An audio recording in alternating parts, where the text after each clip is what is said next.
Assalamualaikum warahmatullahi wabarakatuh. Rahayu, rahayu, rahayu. Om Swastiastu, salam, assalamualaikum, namo buddhaya, salam sejahtera untuk kita semuanya. Oke teman-teman, bagaimana kabarnya pada hari ini? Pasti sehat, kaya raya, dan bahagia. Oke teman-teman, saya akan bersabda, mendoakan teman-teman, tolong diaminkan untuk teman-teman yang melihat video ini. Saya berdoa untuk teman-teman yang sudah melihat video ini, sudah diberikan kelimpahan uang-uangnya ratusan juta sampai miliaran rupiah, dan sudah diberikan kelancaran dalam menjalankan usaha, bisnis, dan kerjanya, dan sudah diberikan kebermanfaatan hidupnya, dan sudah diberikan umur panjang, dan sudah diberikan keharmonisan, dan diberikan kesembuhan dan kesehatan selama-lamanya. Amin, amin, amin ya rabbal alamin. Pasti terjadi dengan cepat dan ajaib. Oke teman-teman, pada kesempatan pagi hari ini kita akan meneruskan syair tanpa waton yang kemarin sudah ada part satunya ya. Kemarin masih hanya 2, yang isi masih 2 saja. Masih 2 atau 3 ya? Oh, 2 ya. Yang kemarin itu adalah, langsung aja ke intinya ya teman-teman, karena syair ini luar biasa ya, luar biasa. Jadi teman-teman tolong dipahami dan dipelajari ya. Oke, saya bacakan dulu yang pertama ya. Duh bolo konco priya wanita, aja mung ngaji syariat bloko, mung pinter dongeng nulis lan maca, tembe mburine bakal sangsara, tembe mburine bakal sangsara.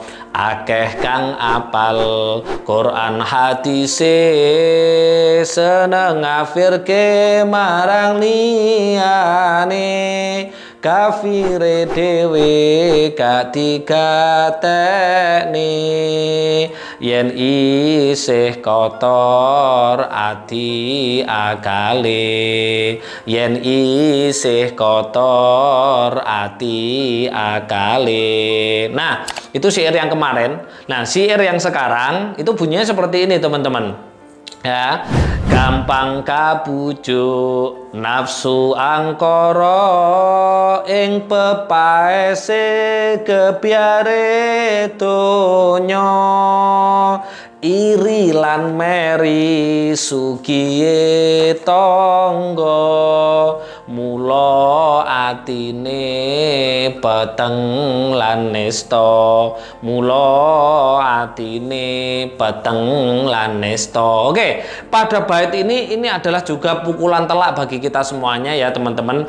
Jadi diawali dengan kata duh yang awal-awal itu ya kan, dan banyak orang sekali orang hafal Quran, hafal hadis kan gitu kan, hanya belajar syariat saja tapi kelakuannya semuanya. Nah ini, nah orang-orang yang kalau belajarnya tidak ditingkatkan kepada torekot, hakikat, dan marifat ya, atau hakikatnya, akhirnya apa? Akhirnya yang terjadi itu adalah gampang kabujuk, gampang tertipu.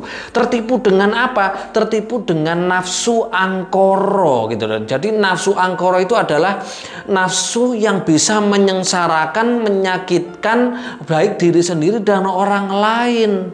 Banyak nggak contohnya di sekeliling kita? Setiap hari orang sholat, setiap hari orang ngaji, kataman, tahlilan, ABE, dan C. Banyak sekali ritual-ritual yang dibilangkan, tetapi kualitas hidupnya, sikap sifatnya bagaimana? Mudah marah, mudah benci, ya kan? Warisan nggak sama, sampai dibelan-belani, perang, tukaran, dan lain-lain. Itu padahal setiap hari sholat loh. Ya. Ini adalah apa? Ini adalah namanya tertipu dengan gebyare kebujuk ya, kebujuk nafsu angkara ing pepaese gebyare donya. Pepaes itu adalah pernak-pernik pacaan gitu, dunia gitu loh. Tetangganya beli wis nggak terima, disaingi. Nah ini seperti itu. Karena apa? Masih ada iri dengki, meri kan. Nah itu seperti itu. Iri di dalam apa? Iri di dalam dirinya, sehingga akan menjadikan peteng atine lan nesto. Apa itu peteng? Gelap hatinya. gitu loh. Makanya syair tanpa waton ini yang dipopulerkan oleh Gus Dur ini benar-benar luar biasa dalamnya, teman-teman. Ini mengingatkan kita bahwa ketika kita hidup dalam beragama itu harus dikualitaskan agamanya. Coba dilihat yang kemarin video saya, ya kan? Karena kalau tidak dikualitaskan agamanya, hanya sebatas kulit saja, hanya sebatas syariat saja, yang terjadi seperti ini. Yang terjadi adalah hidupnya tidak berkualitas, terus merasa kurang, nggak sabar, mudah marah, mudah benci.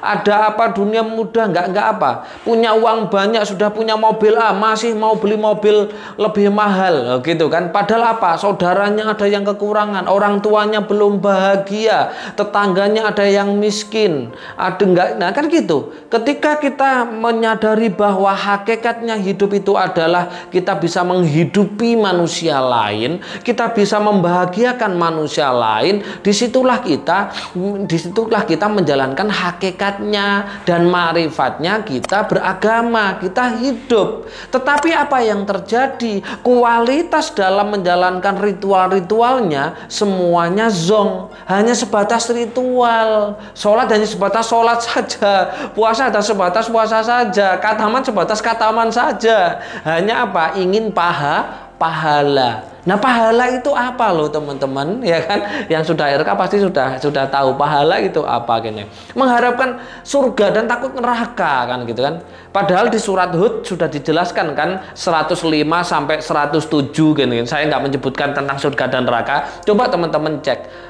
Surat Hud ayat 105 sampai 107 itu kita diberitahu di mana letak gitu kan. Di mana surga itu, di mana neraka itu gitu loh. Nah, padahal semua laku tirakat yang ada di dalam agama itu hanya untuk membentuk karakter kebaikan manusia, kan gitu ya. Nah, makanya di sini dibilangkan bahwa gampang kabujuk, nafsu angkara ing pepaese kebiare donya, iri lan meri sugih tangga, suka iri, suka dengki.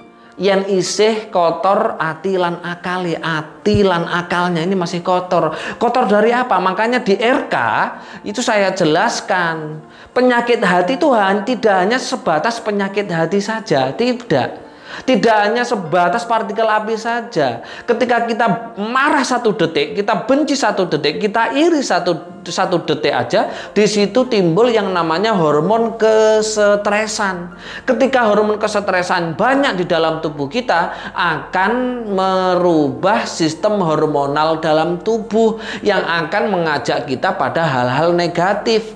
Kenapa? Karena hormon kesetresan. Oke ya, itu ya.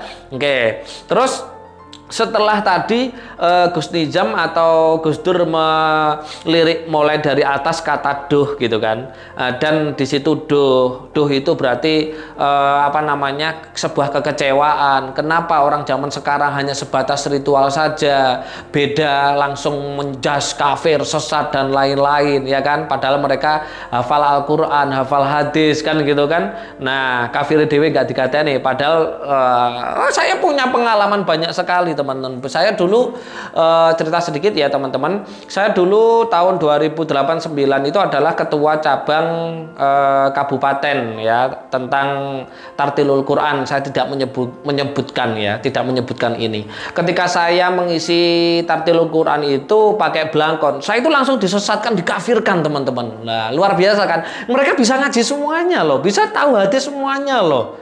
Tapi saya langsung dipecat, diturunkan gitu kan, dan sampai saat ini mereka tetap eksis gitu loh. Tetapi anehnya di IG-nya di